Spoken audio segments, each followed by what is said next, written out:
은사. 한국 교회에서는 은사를 많이 강조하고 있습니다. 은사를 받으면 구원을 받은 사람처럼 생각하고 은사를 받지 못한 사람은 구원받지 못한 것으로 간주하여 이상한 눈으로 보는 사람들이 있습니다. 은사는 구원의 기준이 아닙니다. 어떤 사람은 방언의 은사를 구원의 기준으로 보는 사람도 있습니다. 방언을 하면 성령을 받아서 구원받은 것이고 방언을 하지 못하면 구원받지 못한 것처럼 생각합니다. 은사는 구원의 기준이 될 수가 없습니다.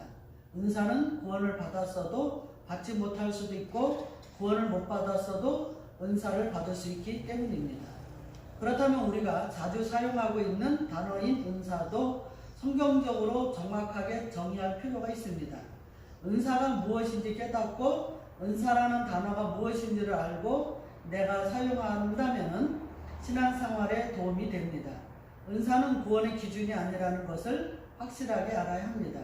그럼 은사를 헤브라이즘과 헬레니즘으로 접근하여서 알아보겠습니다.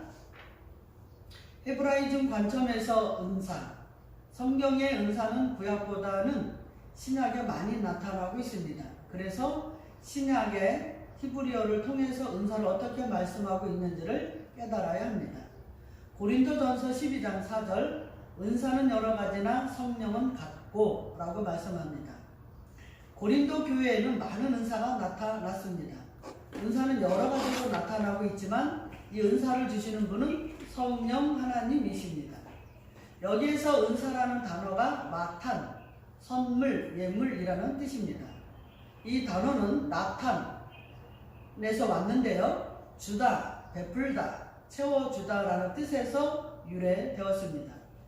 하나님께서 고린도 교회의 성도들에게 주셨던 은사는 선물로 주셨습니다. 인간의 의로 주신 것이 아닙니다. 예물은 자신이 존경하는 사람에게 정성껏 준비하여 선물로 주는 것입니다. 하나님께서 구원받은 자에게 정성껏 준비하셔서 은혜로 채워주시는 것이 은사입니다. 은사는 하나님께서 주고 싶은 자에게 주시는 것입니다. 선물은 생각지도 못했을 때에 받을 때 기쁨이 있습니다. 잠언서 18장 16절 사람의 선물은 그의 길을 넓게 하여 또 존귀한 자 앞으로 그를 인도하느니라. 하나님께서는 사람의 선물을 주면 자신의 길을 넓게 하고 또 존귀한 하나님 앞으로 그 사람을 인도하게 하신다고 말씀하고 있습니다. 선물은 사람의 마음을 열게 합니다. 많은 사람을 대접하는 것을 기쁨으로 여기는 자는 은사를 받은 것입니다. 여기에서 선물이라는 단어가 마탄입니다. 구약에서 말씀하고 있는 은사는 무엇을 의미합니까? 형통의 복을 받은 것을 은사로 보고 있습니다. 이 땅에서 형통의 복을 받은 것은 은사를 받았다는 것을 알 수 있습니다.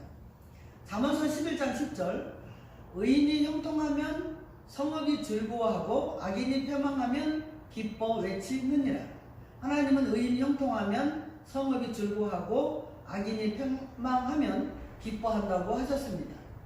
의인은 하나님 앞에서 구원받은 백성을 말합니다. 내가 구원받았으면 많은 사람들이 기뻐합니다. 여기에서 형통하면이라는 단어가 투부, 좁은, 충성된, 형통한, 정직한, 풍부한, 복된이라는 뜻입니다. 하나님께서 의인들에게 좋은 것을 주셔서 형통의 복을 주셨습니다. 이것이 은사입니다. 이 땅에서 풍요로운 삶을 누리고 있다면 이것도 은사입니다. 이 모든 것은 하나님께서 허락하셔서 주신 것이기 때문에 내가 받아서 누릴 자격이 있다는 거죠. 또한 마음의 정직함을 가지고 올바르게 사는 것도 은사입니다. 하나님 앞에서 충성되이 신실한 자의 삶을 살아가는 것도 은사입니다. 은사는 하나님으로부터 받은 기질이라고 할 수 있습니다. 사람마다 성격이 모두 다르죠. 이것도 하나님께서 선물로 주신 은사이기 때문에 나의 남편의 성격을 인정해주고 아내의 성격을 인정해 주어야 합니다. 다른 사람의 성격이 잘못되었다고 하는 것은 잘못된 생각입니다. 성격이 잘못된 것이 아니라 다른 것입니다. 나와 맞지 않을 뿐이지 그 사람도 하나님으로부터 은사를 받았다는 거죠.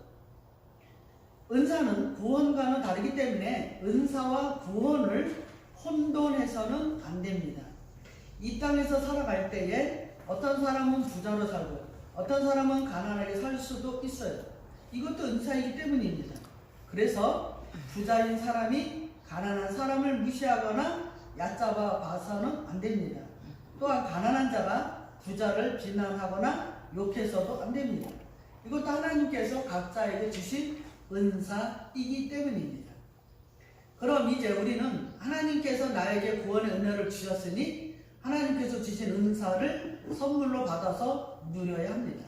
하나님께서 주신 은사를 누리지 못하는 것도 잘못된 신앙생활을 하는 것입니다. 하나님께서는 나에게 행복한 삶을 살라고 은사를 주셨는데 매일 나는 불평한다고 생각하는 것도 잘못된 생각입니다.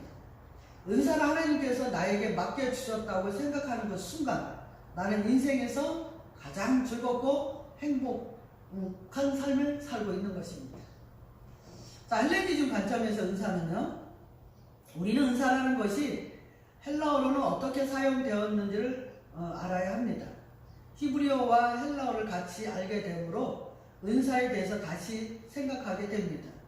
고린도전서 7장 7절 나는 모든 사람이 나와 같기를 원하노라. 그러나 각각 하나님께 받은 자기의 은사가 있으니 그 사람은 이러하고 저 사람은 저러하니라.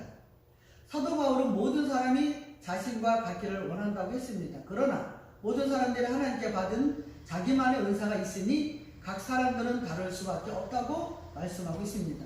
여기에서 은사라는 단어가 카리스마, 은혜의 선물, 은사라는 뜻입니다. 이 단어는 카리조마이에서 왔어요. 탕감받다, 용서하다, 사하다라는 뜻에서 유래되었습니다.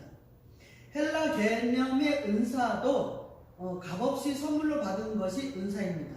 이 은사를 주시는 목적은 구원받은 자들이 하나님 앞에서 충성하며 자범죄를 탕감받고 성화의 삶을 살아갈 수 있도록 하기 위해서 주신 것입니다.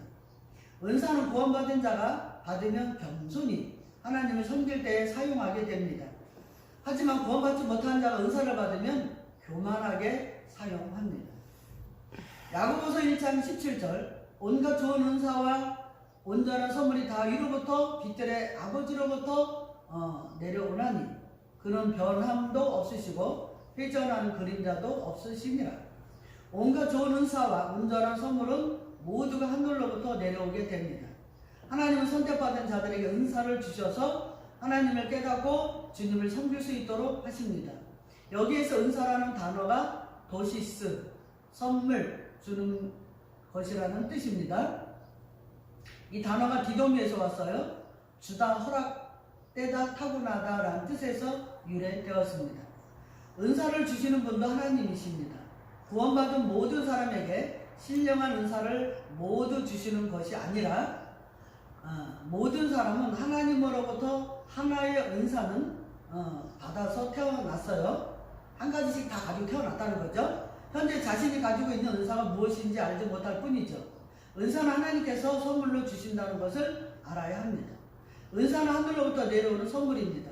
선물은 주고자 하는 사람이 기쁨으로 주기 때문에 받는 사람도 있고 받지 못하는 사람도 있어요. 하나님께 드리는 예물도 마찬가지죠. 하나님께 드리는 헌물 때문에 구원이 좌우되는 것은 아니죠. 그러나 내가 구원받은 백성이라면 정성껏 예물을 준비하여 하나님께 드리면 하나님으로부터 많은 은사의 복을 받게 됩니다. 물론 내가 예물을 하나님께 드리지 않는다면 은사를 받지 못합니다. 은사는 눈으로 나타나는 것도 있지만 심령에 나타나서 보이지 않는 것도 있습니다. 외형적인 은사는 하나님께 복을 받아 누리는 복이 있습니다. 신령한 은사는 방언을 하게 되거나 병자를 치료하게 됩니다. 내용적인 은사는 평강의 복을 받아서 안식을 누리는 은사입니다. 속죄의 평강을 누리는 것도 은사입니다. 은사가 필요한 것은 이 세상에서 하나님의 뜻대로 살아가면서 기쁨의 신앙생활을 하기 위해서 필요합니다. 현재 내가 외형적인 은사를 받았는지 내형적인 은사를 받았는지 점검하여서 은사를 활용하여 교회 생활이나 세상에서 하나님께 기쁨이 되는 믿음 생활을 해야 합니다. 아멘.